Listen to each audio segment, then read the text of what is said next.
Soul! Welcome back to my channel. This is Meicha Amor for Japan, Kabayan Aquarius. This reading is for you. Tingnan natin na iyong 20 to 26. April 2025. Tandaan nyo palagi ko naman sinasabi na paaring ito is a vice versa. Okay, meron ka mga situation o decision making na maaring hanggang ngayon is hindi mo pa siya madesisyonan. Nagkakaroon ka ng choices sa buhay mo. Andito yung sitwasyon na may mga obstacle na kailangan mong harapin. If you want to crossroad, mag-crossroad ka. May mga sitwasyon na hindi mo rin masabi o hindi mo magawa. May mga hinihintay ka na bago ka magdesisyon sa buhay mo. Nagkakaroon, you're feeling stuck sa isang bagay o isang sitwasyon mo, maaaring nakakaramdam ka rin ng boring or nagkakaroon mga dissatisfaction sa buhay mo or nagkakaroon sa iba siya na on and off ng action. Maaaring naman may hinihintay ka o naghihintay ka ng sign, no?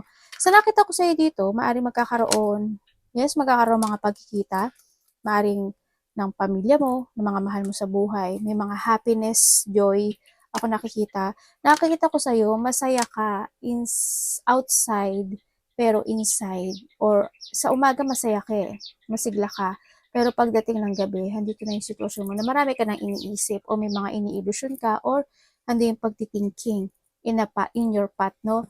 Nagiging very emotional sa buhay mo. Nagkakaroon ka talaga ng choices sa buhay mo. There's a union, ako nakikita sa'yo.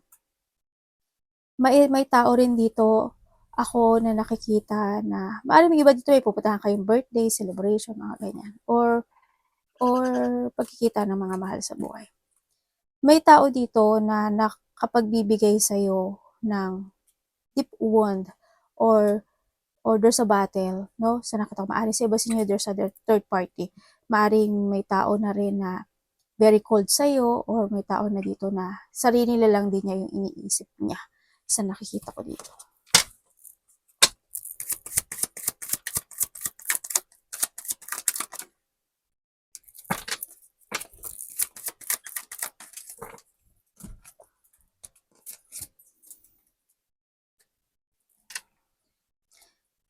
May mga happiness, achievement, or may mga fulfillment. Ako nakikita ko baga may good news ka na maaring ma-receive or may mga kailangan mong bigyan ng effort o bigyan mo ng hard work yung bagay na yun para ma-achieve mo siya, no? Sa nakikita ko dito. Siguro andito yung sitwasyon na maaring yung iba sa inyo is meron na kayong i-let go or meron na kayong i-withdraw or you will escape or you walk away sa isang sitwasyon to start a new beginning sa buhay mo. Maaaring iba sa inyo may travel. Yan ang nakikita ko dito. There's an overflow of emotion or you're starting to love more yourself or yung mga tao na nagbibigay ng pagmamahal sa iyo. Meron ka abandonahin or going toward to inyo. Parang panimulang muli.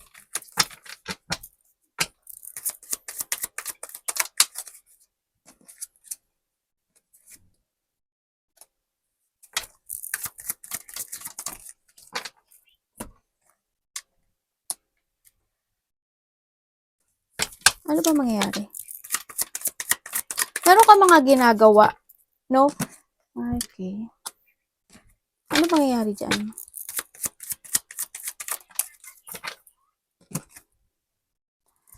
Okay. Sa nakikita ko sa'yo dito, nagkakaroon naman, sa ibang aspeto ng buhay mo, may recovery. Ako nakikita, ano? Meron ka mga ginagawang task, priorities, o may mga ginagawa ka na ini-evaluate mo, matagal na yun matagal mo nang, itong sitwasyon na to, matagal na to, maari. Pero maari magkaroon siya ng recovery, maaring nagkakaroon, sana wag naman mangyari. Nagkakaroon ng mga salungatan o may mga sitwasyon na napipressure ka this time, sa nakita ko ito. Or sana tapos na yung part na yun. Andito yung nagkaroon ng mga pagtatalo, alitan, hindi pagkakasundo-sundo o hindi magkasundo. No, either to a relationship or any situation. Maaari iba sa inyo, nagkakaroon kayo ng problema with it comes sa family nyo or sa karelasyon nyo. No, lalo na kung kasal kayo. sa iba or karelasyon, ganyan. Or maari rin sa magulang mo. Na andito yung sitwasyon na nagkakaroon ng mga sinasabing kalakaran o may nangyayaring kalakaran or a limitation. Kaya ka maaring napipressure doon sa bagay na yun. Maaring na andito rin yung sitwasyon na nagiging weak yung energy mo. Sa nakikita ko dito, hindi nagkakaroon ng balancing or there's a loss of balance. May paglabas ng malaking pera or may lalabas na malaking pera or may pagkakagastusan ka, no, sa nakikita ko. Kaya medyo balansehin mo lang din. Maaring kasi may mga, siguro may ginagawa ka, kaya maaring may kailangang paglabas ng malaking pera o maglalabas ka talaga ng pera. Ingatan nyo na lang din, no, sa nakita ko dito. Maaring makareceive ka na communication. May pinagdadaan ba kayong law?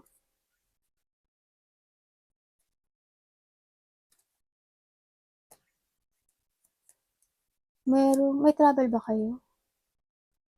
By August? 8 days, 8 weeks, 8 months, or August.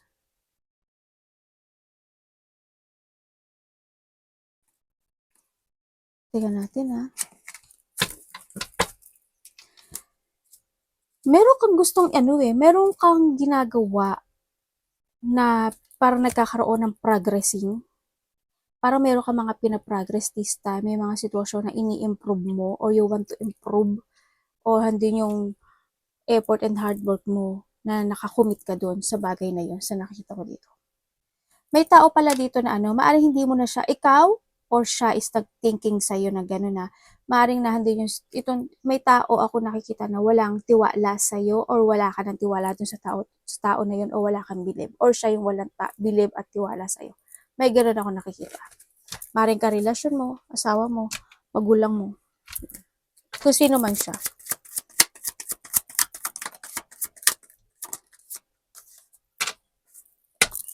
Medyo nagiging emotional ka. Nangyari.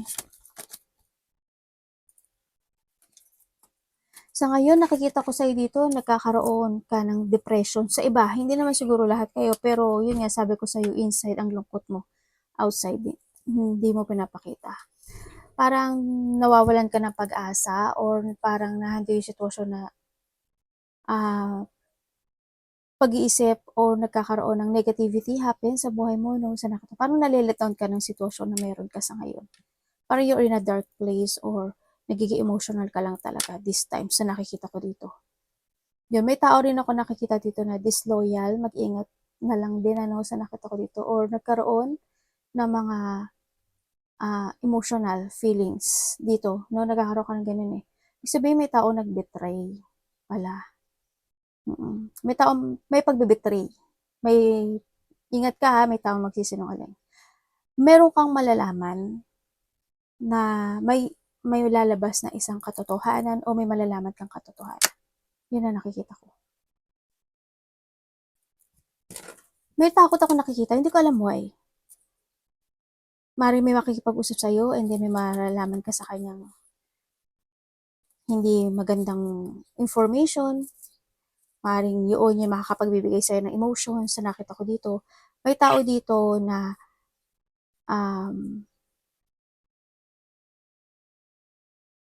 there's a dark thought ako nakikita sa isang tao.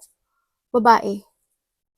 Maaaring iba sa inyo, karelasyon nyo, or maaaring iba sa inyo is mas matanda sa inyo. Or kayo mas matanda. Pero lalaki man siya o babae, pero may tao dito na masama ang thinking niya sa'yo. There's a dark thought. Ako nakikita dito. Sana hindi kayo lahat. Maaring may tao na makikipag-usap sa'yo or kakausapin mo na maaring ikalungkot mo.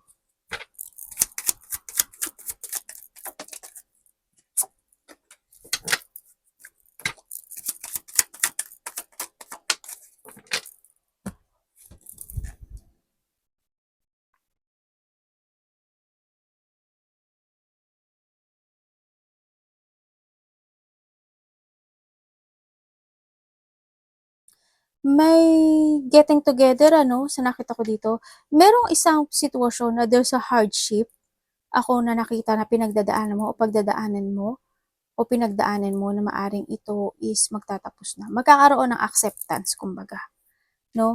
Sa iba sa inyo. Magkakaroon ng union sa taong malalapit sa iyo. Maaring may mga celebration, getting together, may fun, happiness, enjoy, or maaring getting together ng close relationship mo, family unity, reunion man yan, or surprise parties event, mga ganyan. Or community or teamwork to ha sa iba. Sa iba, coming home eh. Hindi ko lang alam kung uuwi ka ba ng Pilipinas o galing probinsya, may darating, o pupunta ka pa ng probinsya, parang ganun. So nakita ko sa iba sa inyo, o may pupuntahan kayo na isang celebration or party dito. May tao dito na makikipag-communicate sa'yo, union or connection. May taong kukonect sa'yo. When it comes to your when it comes sa relationship, when it comes sa iyong siguro family or kasamahan sa trabaho or lovers man yan, maaaring magkakaroon ng improvement or magkakaroon na ng acceptance. No? Maaaring in the past, nagkaroon ng hardship or nagkaroon ng hindi magandang relationship, and this time, nakikita ko tunay na na-accept mo na yung bagay na yon. Maaaring nakamove on ka na or magkakaroon na ng pagsasaayos sa nakita ko sa iba. Kuhanin mo lang sa'yo dun. May mga positivity happen when it comes to your financial. Nakikita ko naman na magkakaroon na siya ng improvement. Magkakaroon ng mga recovery, no? Sa iba sa inyo. Kumbaga may mga positive happen sa ibang aspeto ng buhay mo. Kasi kung titingnan ko dito, may good news siya. Oh. Dito tsaka dito. There's a good news. Kasi merong wish come true ka na makakamit. Yun nga lang, may pagka-emotional din minsan. Siguro may iniisip ka.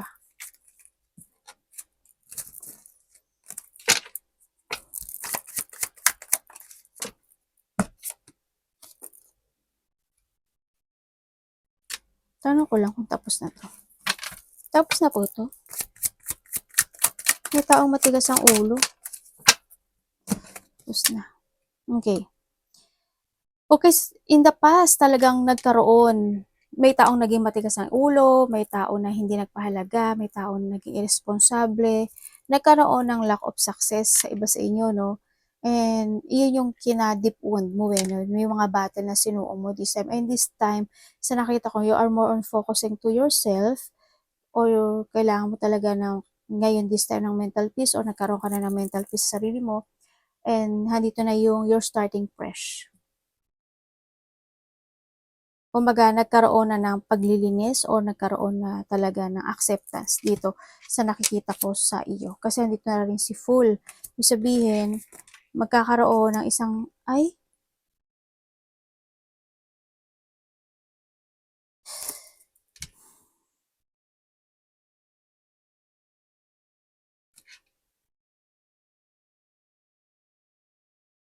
sana hindi lahat, sana hindi lahat. There's a loss. Hindi ko alam kung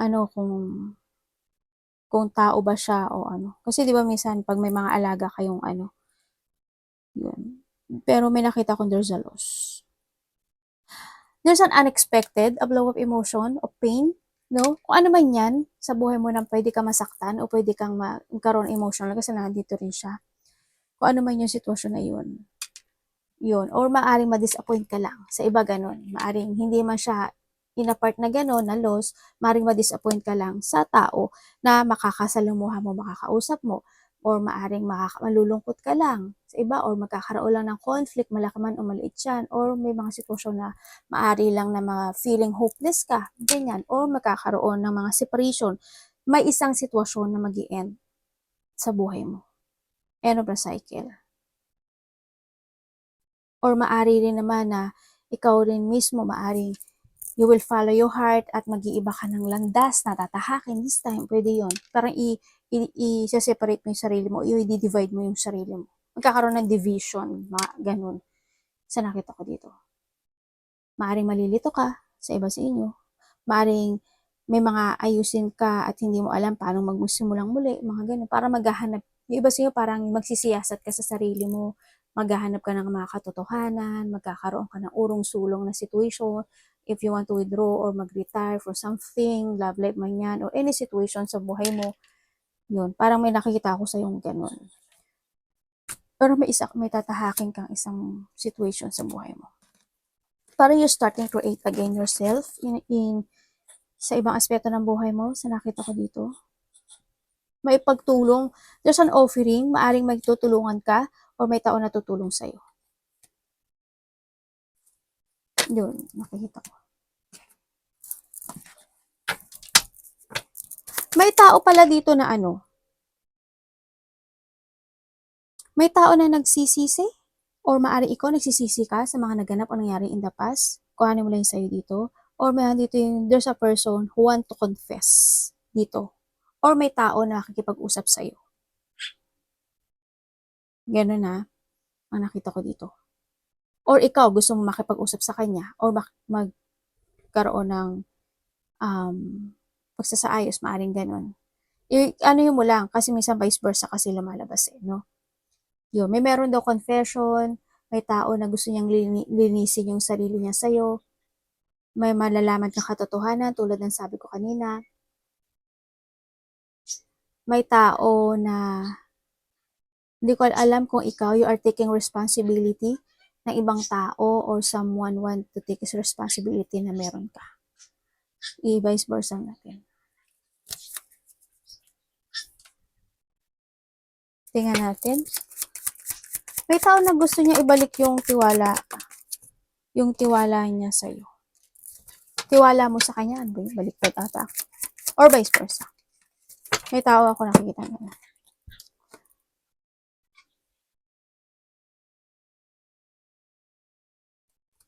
Okay, sa nakita ko dito, you have an idea, no? Sa nakita ko dito, maaaring may mga hinihintay ka pa, pero you have an idea to pursue. Maaaring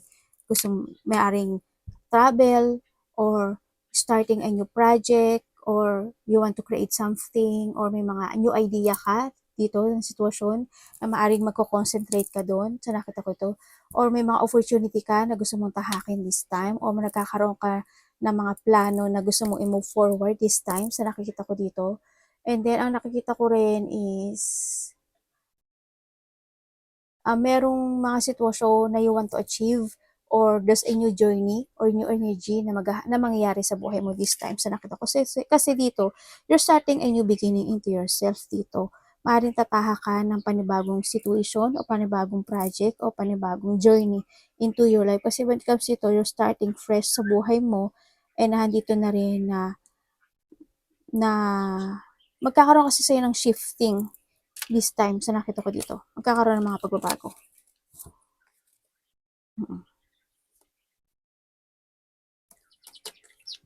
May mga pinag-uusapan kayo, no, when it comes to territorial, may mga nagkakagulo o hindi nagkakaintindihan na pag-uusap. Ako nakikita dito, may mga biglaang mangyayari, may mga disagreement, competition, or may mga tension, or maaring mairita ka, or may mga sitwasyon na magtataas ng ego, ikaw or someone, may tao magiging nakikita na very defensive sa'yo.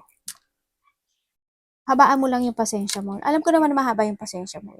Or hindi man yun sa malaking bagay na yun, maaring mainis ka lang, no? Sa mga tao na ganun ang asta nila sa'yo. Yun. Or maaring nangyari na yun in the past. Na maaring hanggang ngayon, mas nagpo-focus ka lang sa sarili mo this time. Pero dito, kasi may bigla, a week to mangyari. Siguro, this past week or this week mangyari to. Yun na nakikita ko dito. Na maaring, sa iba dito, magulang nyo to. O mas matanda sa inyo. Yun na nakikita ko. May lalaki din ako nakikita eh. Arigatou namaste, God bless.